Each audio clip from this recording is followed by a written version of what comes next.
Okay, I am here with Jeremy Corbell. We are outside of the Rayburn House office building where we just had the historic UFO hearing. Jeremy, you were seated there right behind all of the witnesses. Give us the biggest moments from the hearing, a little bit of the background about what it took to actually make this possible. You were instrumental in that. The biggest moment of the hearing is that it happened at all. This is the only time in history. I mean, if people knew how many times this was tried to be stopped, diminished, stalled.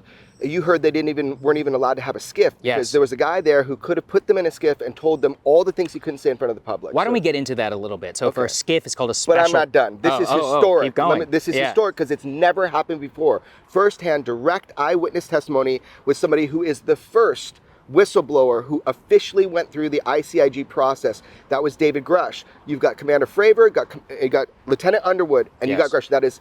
It's exceptional what happened today, and then we'll go on to the next. Right, and so one of the things you're referencing, a key moment of the hearing, everyone, is when the congressmen repeatedly were talking about how they were denied access to a special compartmentalized facility. So Dave Grush could give them specifics about this UFO program. And let me tell you, it shouldn't be hard. I mean, I've been in them very recently. So the deal is this. That was intentional, and that bothers me. This is about transparency. So you get it right there. We got a lot. So don't.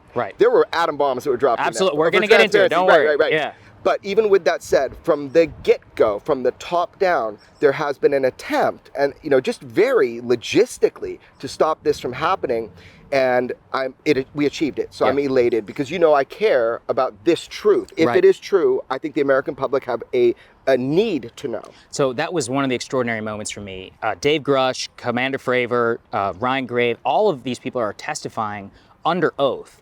Dave Grush made repeated and stunning allegations. So let's get into some of them. One of them is that non-human intelligence has been in possession of the United States government since the 1930s. That actually predates UFO lore. I mean, can you maybe give us some background on that and what he's talking about here? So first of all, you said, I helped set it up and all this. I want to be very clear. The whole thing about under oath, actually, we had to fight for that. They all wanted to be under oath, right? So that already tells you why would people not want them to be under oath, right? So that was a huge achievement. That was great. Now, what you're talking about, it might sound fantastical, but that doesn't have any relevancy to whether or not it's true. If that is true, then it is true. And again, the American public and global public have a need to know that information if true. No, not a right to know. They have a need to know because it would have implications for what it means, to be human, straight up. Well, one of the fascinating things also is that Dave Grush talked at certain points about non-human biologics that were in possession. He talked about theoretical studies of time travel. I mean, once again, he is testifying here under oath. He's a physicist. These things may sound, again, fantastical to the general audience. He is testifying here under oath. But also, Jeremy, he detailed multiple threats to his own life and to other people who were around him by career, government and ex-government officials. Can you maybe give us some insight into what he's talking about there? It is not my position to give insight to what he's talking about. However, it is true. And I feel that that will be revealed to everybody. But, the point is, it's way beyond an individual. It's way beyond one person, one sighting, one thing. This is a symptom of what's been going on for a very long time. And there's been arguments that, well, why aren't these advanced tech that from foreign adversarial nations, so we just don't know, or our black projects? Some of our friends actually think that. Now, here's the deal. One, the UFO phenomenon is not real. My friend, the UFO phenomenon has been here a long time. Right? Any type of advanced technology that Commander Fravor can't tell you openly what he's doing for work right now. He didn't testify to that. That's a man that would know. I'll just put it that way. So these things that we're seeing, how they operate, it predates our black programs. It predates the Pentagon. I did provide something for congressional record that was submitted into congressional record, and so did George Knapp. And in that, I try to detail the estimate of the situation from my perspective as somebody covering this with knowledge that I can't yet go public with because of issues like we're having with David Grush.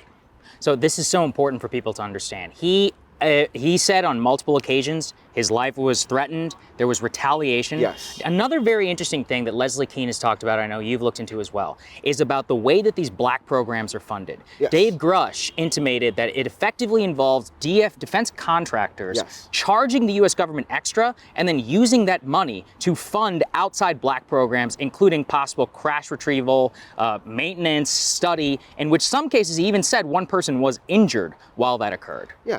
Are you surprised by that? No, but to hear it under oath, Okay. to testified, to the fact that the Pentagon hasn't been able to pass an audit for 5 years in a row, maybe this explains a little bit to some of the people here. That really, what hit home to me, Yes. just on a personal level, Yeah. sitting there and understanding that this is all under oath, that this is being made on camera, Yes. that your statements are being entered in the congressional record. Yes. Like, if they're lying, they need to be prosecuted. They've actually wasted my time, your time, like so many of our time. But Right. I mean, to put yourself in a position where you could go to jail on multiple levels for coming forward on this, that brings a hell of a lot of weight, I think, to the testimony. I thank you for seeing what this is. What this is a hearing to motivate, inspire, and provide confidence for people who have come forward to me already, people that have come forward within certain compartments within our government because of fear of reprisal and breaking from the fold, have not come forward publicly. And again, I said the public has a need to know.